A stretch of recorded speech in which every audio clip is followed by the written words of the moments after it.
and illicit trafficking. Many volunteers of CADA donated blood at the camp. CADA Vice President M. Jhalajit said the camp was organized with a view to helping the poorer sections of the society who cannot afford to buy blood when required. Meanwhile, volunteers of Amada today destroyed illicit drugs including SP tablets and N10 worth over ₹1 lakh at Lilong Muslim Bazaar. The illicit drugs were seized in the last 6 months. During its drive at Lilong Muslim Bazaar today, 2 persons were captured with heroin number 4 and some tablets. The organization appeals to all to extend cooperation to its movement against drug abuse in the state. Manipur is a hilly state with a high potential for the development and growth of sericulture. Despite nature's huge blessing for the overall growth of sericulture, it is not fully exploited and it still remains as a virgin resource.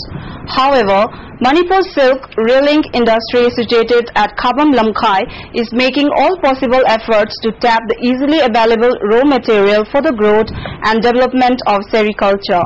Using latest machines and technology, the unit can now produce around 20 kgs of silk and provide employment to 25 unemployed youths of the area. However, the unit will be able to produce around 100 kg of silk per day in the future and will definitely meet the demands of the prospective customers of the state. According to Dr. K. Chauba, Scientist B of Central Silk Board, the effort and endeavor of the unit are really encouraging and describe it as a giant leap forward for the development of sericulture sector in the state. Describing how the production of silk yarn by using machine has yielded more production of yarn, he said, increase in production will definitely help in reducing the dependence for silk yarns on other states. He also sought the cooperation of the state government and silk farmers for the development of sericulture.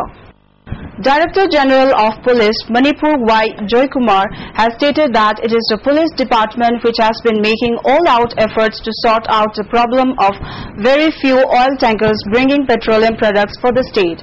In a press clarification issued today, the DG said it was during a meeting with IOC authorities of Imphal Depot, owners and contractors of oil tankers in his office chamber at the 23rd of this month that he was informed that 73 oil tankers have not come back to Manipur since the beginning of the economic blockade along National Highway 53 and 39. The IOC authorities have been asked to trace the locations of the oil tankers through GPS indicators so that DGPs of states concerned can be requested to send them back to Manipur. The clarification also said the IOC authorities are yet to provide the details to the police. IOC authorities have also been asked to notify all oil tankers under contract with IOC to report to Chingmayong Depot by June 25th so that they can send through National Highway 53 on June 26 under police escort to bring petroleum products. Prime Minister Manmohan Singh left for Canada to attend the 2-day G20 summit in Toronto, beginning tomorrow that will deliberate on the current state of global economy. The Prime Minister, after an overnight halt in Frankfurt, Germany, tonight will arrive in Toronto tomorrow to attend the 4th summit of G20 nations. He will have a one-on-one meeting with US President Barack Obama and Canadian Premier Stephen Harper on the sidelines of the summit. Dr. Singh and President Obama are expected to review the strategic dialogue between the two countries held in Washington on June 2nd, 3rd and co-chaired by External Affairs Minister S.M. Krishna and Secretary of State Hillary Clinton. Before we end the headlines once again, petrol, diesel and kerosene to cost more, households will have to pay an additional ₹35 per LPG cylinder from today, and prices of essential commodities still skyrocket in Manipur despite withdrawal of economic blockade.